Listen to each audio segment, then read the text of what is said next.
Keinformasi lain pemirsa, ratusan rumah terendam serta ribuan warga terdampak akibat banjir yang menerjang Kabupaten Bekasi, Jawa Barat. Sejumlah warga bertahan di rumah karena keterbatasan tempat pengungsian.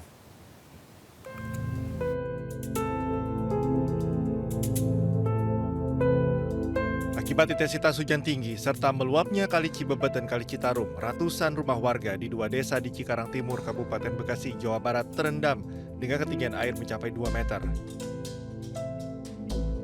Sudah 2 hari terendam air, sejumlah warga tetap bertahan di rumah karena keterbatasan tempat pengungsian.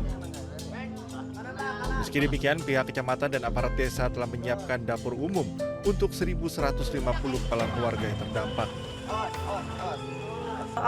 Airnya masih naik terus. Nah Bu, yang lain kan sudah pada mengungsi nih. Kenapa Ibu masih bertahan Bu? Ya karena kita alhamdulillah ya punya saudara yang di sini, ya udah di sini aja.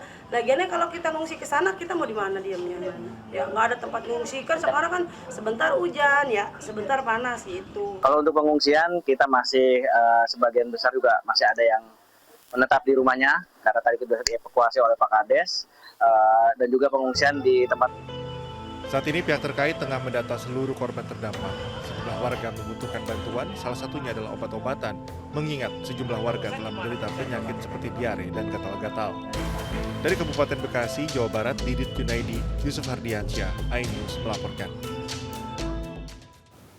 Banjir di Kabupaten Subang, Jawa Barat semakin meluas. Lebih dari 2.000 rumah di 6 desa di Kecamatan Ciasem terendam banjir.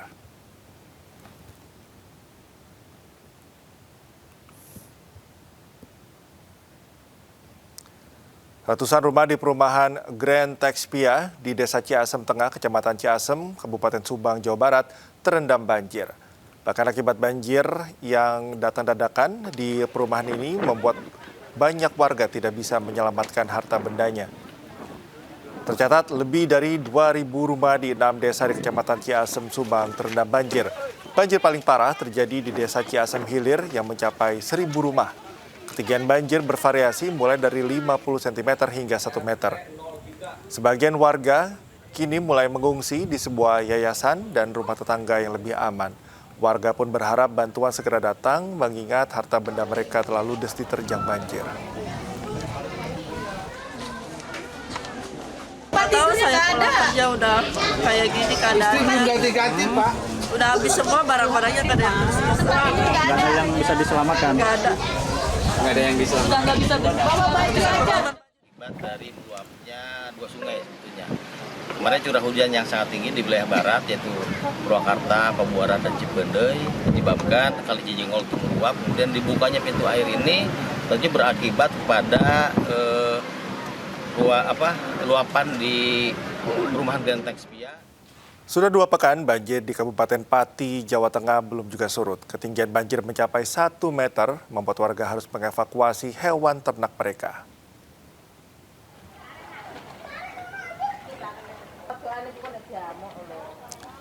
Warga Pati, Jawa Tengah yang terdampak banjir mengungsikan sapi ternak mereka ke tempat yang lebih aman. Dengan menerjang banjir setinggi lebih dari 1 meter, sapi dibawa menuju daratan untuk selanjutnya diangkut menggunakan truk ke desa lain yang tidak terendam banjir. Mereka berharap banjir di Pati segera surut, karena sudah lebih dari 2 pekan aktivitas warga terganggu dan perekonomian lumpuh. Hingga kini tercatat 60 desa di 7 kecamatan di Pati masih terendam banjir.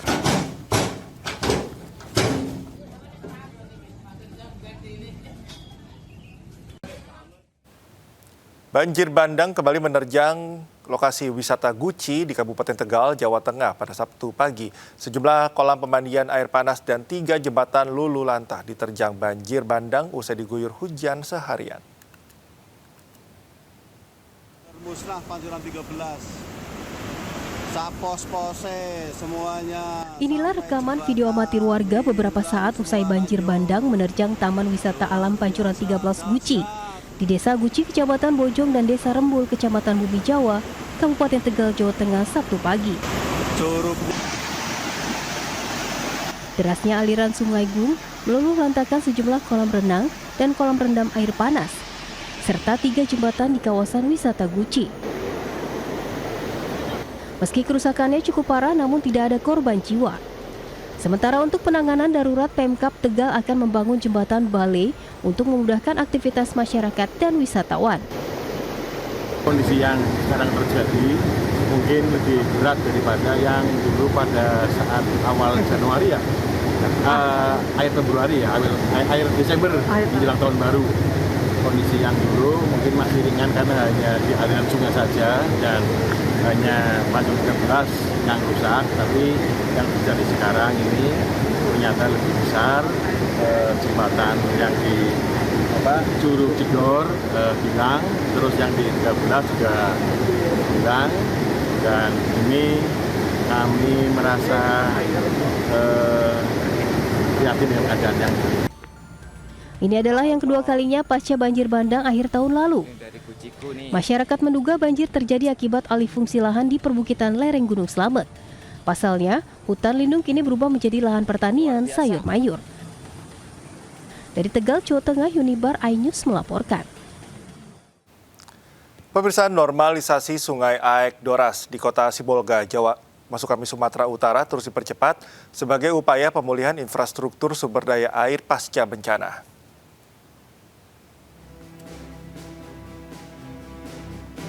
Normalisasi Sungai Aek Doras dilakukan melalui pengerukan sedimentasi dan pembukaan kembali alur sungai agar aliran sungai kembali lancar dan kapasitas tampung meningkat. Pendangkalan sungai terjadi akibat tumpukan material sedimen pasca banjir yang menghambat aliran dan berpeluang menimbulkan limpasan saat hujan lebat. Menteri Pekerjaan Umum Dodi Hanggodo meninjau langsung pelaksanaan normalisasi untuk memastikan pekerjaan berjalan efektif dan tepat sasaran. Untuk mendukung percepatan pengerjaan, Balai Besar Wilayah Sungai Sumatera II memobilisasi alat berat termasuk eskavator, buldoser, dan dump truck.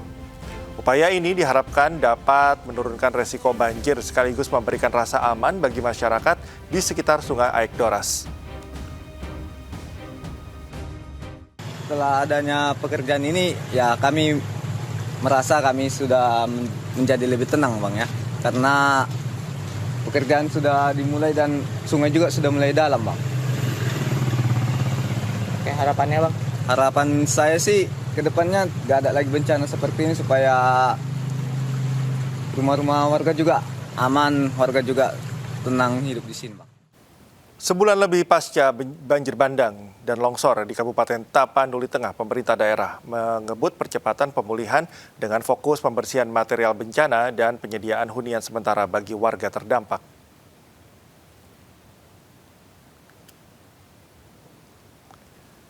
Pemerintah Kabupaten Tapanuli Tengah memprioritaskan pembersihan sedimen, lumpur, dan gelondongan kayu yang menumpuk di sungai serta permukiman karena berisiko memicu bencana susulan dan menghambat aktivitas warga. Untuk mempercepat pemulihan, Pemda juga menyiapkan dukungan alat berat serta skema pemanfaatan limbah kayu yang dapat digunakan warga membangun atau memperbaiki rumah.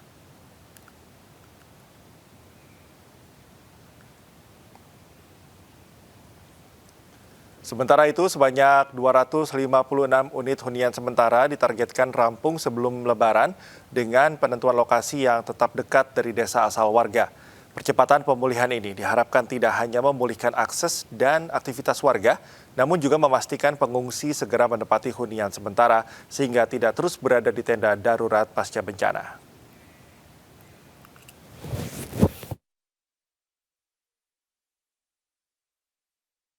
Pemirsa, bersama MNC Peduli, kita bantu korban banjir dan longsor di Aceh, Sumatera Utara, dan Sumatera Barat dengan berdonasi melalui rekening Yayasan Jalinan Kasih.